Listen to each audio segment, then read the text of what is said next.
the Prophet Muhammad. This is not an intellectual exercise. It is purely scandalizing the holy names, scandalizing a personage who is central to a faith. From London, a Muslim author and friend of Rushdie's paints a bleak picture. Salman may be safe for the next week, he may be safe for the next 3 months, but this threat will hang over his life for the rest of his life. Muslims are extremely dangerous people when the Prophet has been insulted.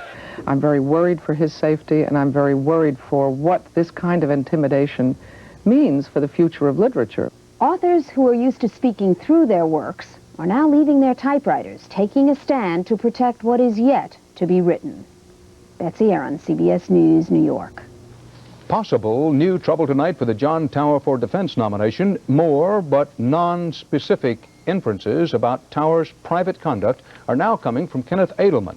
He's the man who coordinated President Reagan's U.S. arms control policy while Tower was negotiating with the Soviets in Geneva. Edelman said today that Tower's, quote, lack of discretion proved troublesome, unquote. He gave no specifics, but did say Tower's job performance was not directly affected.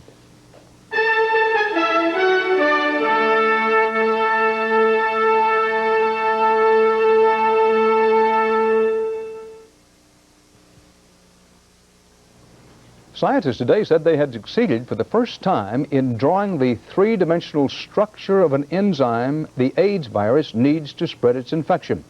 This was hailed as, quote, an important and critical step along the pathway to anti-AIDS drug development. Development of such a drug appears to be a long way off, and in the meantime, doctors are looking at the latest study of AIDS and one group linked to the spread of the disease among heterosexuals. Harold Dow reports. Experts studying the AIDS epidemic in New York City reported encouraging news today for some of this city's 250,000 intravenous drug users. The rate of AIDS infection among IV drug users is not as high as had been feared. What we are finding is that 40, 45, 50% in New York City do not yet seem to be infected. Even though they used drugs, IV drug users, for some time. Absolutely. This is not a real easy virus to get. Some people have been lucky. These new findings seem to contradict earlier assessments that the HIV-1 virus was moving uncontrollably among drug users and posing a threat to the heterosexual community. In today's issue of the Journal of the American Medical Association, 13 scientists and researchers report the AIDS infection rate among IV drug users has remained stable since 1984 at 55 to 60%. The main message to drug users is that if you and your friends stop sharing drug injection equipment, start practicing safer sex, you can really slow down the spread of this virus. And some drug users are getting the message. More of them are cleaning their needles with bleach and not sharing them. But some drug counselors are skeptical of today's report. They're dying in the streets, and to have a report like this to say that the numbers have stabilized, there is no such thing. New figures just out from the Centers for Disease Control count more than 86,000 AIDS cases in the United States since the disease was identified. Nearly 50,000 of those patients have died. Researchers say today's report on the stabilization of AIDS among IV drug users should be considered as a way to buy time for more prevention, since AIDS is still far from being conquered. Harold Dow, CBS News, New York. In comedy and drama, Rock Hudson was a major movie and television star. When it was announced that Rock Hudson died of AIDS in 1985, some of the shame and mystery surrounding that disease disappeared. Now, a stunning verdict involving Rock Hudson's conduct may signal new challenges for the law and for society. David Dow has a report. Mark Christian, the former live-in lover of actor Rock Hudson, was back in court today with his attorneys to argue for more millions in damages, in effect, to make a dramatic example of the case. And I ask that you cause a headline. Rock Hudson jury does it again. What it did yesterday was to award Christian $14.5 million, even more than he'd asked for. The jury said that was just compensation for what it called Rock Hudson's outrageous conduct in concealing from Christian that he had AIDS until a few months before his death. It shows that people have a duty to disclose if they have AIDS to their lives. That's what it shows. It's landmark in the sense that the size of the verdict is very large. What we're really seeing here is an important message that we have got to make honest promises to our partners. Lawyers generally agree that it is indeed a landmark case, the first such verdict where the plaintiff did not actually develop AIDS. But some who've been involved in other AIDS cases worry about its implications. Giving that kind of money because it's AIDS could be sending a message out that we should continue being hysterical about the disease when in fact we should not. I think there's no question that the award is excessive in this case, given the fact that Mark Christian was not even infected with the virus and that he willingly exposed himself by engaging in unsafe sex. The damage award could be reduced during the appeals process that's sure to follow. Meanwhile, many now expect a rash of similar cases, a part of Rock Hudson's legacy that he probably never envisioned. David Dow, CBS News, Los Angeles.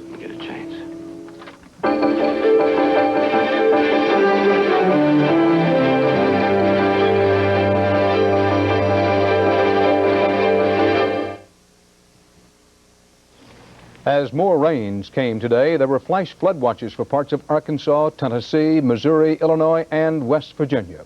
In Kentucky, up to 10 inches of rain has fallen since Sunday. And even as the sun broke through the clouds today, Kentucky's governor asked for prayers. Christine Negroni explains why. Farm animals were up to their necks in rural Lebanon Junction, where the Salt River was 25 feet above flood level. South of Louisville, the town of Boston became an island. Margaret King and her mother had to be airlifted out. Well, when I went to bed last night, it was coming over the road and into the yard. And I slept 2.5 hours, and when I got up, it was all over the place.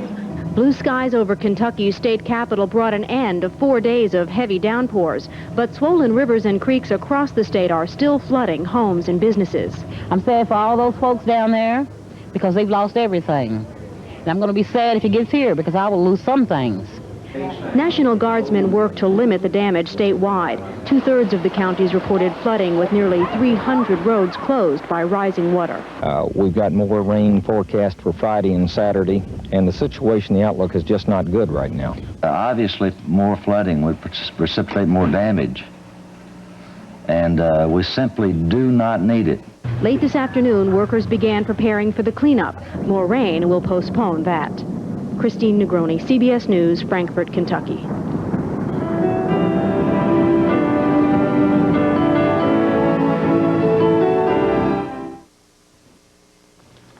A coalition of wildlife groups today asked the U.S. government to take urgent action to save the African elephant. They asked the U.S. government to ban imports of ivory and declare the elephant an endangered species. From Paris, Doug Tennell reports. This baby elephant is an orphan. She was rescued from the bush just before the lions found her. Ears torn by thorn trees, her back is badly blistered from exposure to the sun. At this orphanage for elephants in Kenya, her keepers call her Fiona. They say she even suffers from nightmares. But Fiona is one of the lucky ones. She survived the day her herd was attacked by Kenya's ivory poachers. All that remains of her family can be found today in a store near you. Elephants use these tusks. Nature didn't give them tusks just so they could provide ivory bracelets for humans. Throughout Europe and the United States, these are the spoils of a war for ivory, a war that Africa is losing. Almost all of the projections are pointing to extinction of the species in the early 1990s.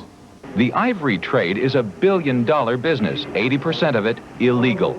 At this customs warehouse, huge tusks are stacked alongside those of animals that were only a few months old when they were slaughtered. Poachers are often aided by corrupt officials and sometimes by African governments, as in South Africa, where thousands of illicit tusks are allegedly smuggled in from Angola. Guerrilla leader Jonas Savimbi admitted that ivory paid a portion of his war against the communist regime.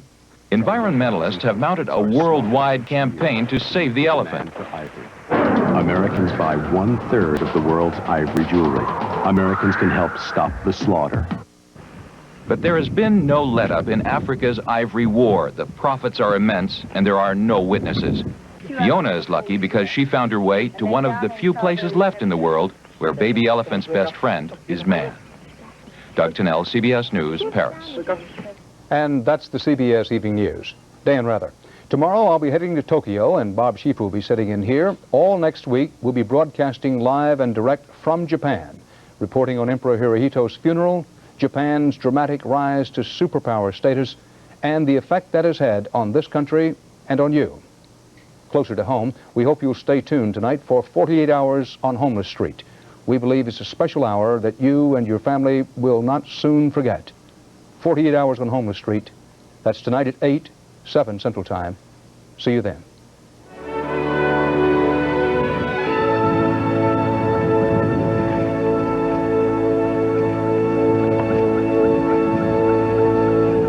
Homeless Street, the hustlers, the heartbreak, the hope. Get yourself a warm, safe place, please. 48 Hours tonight.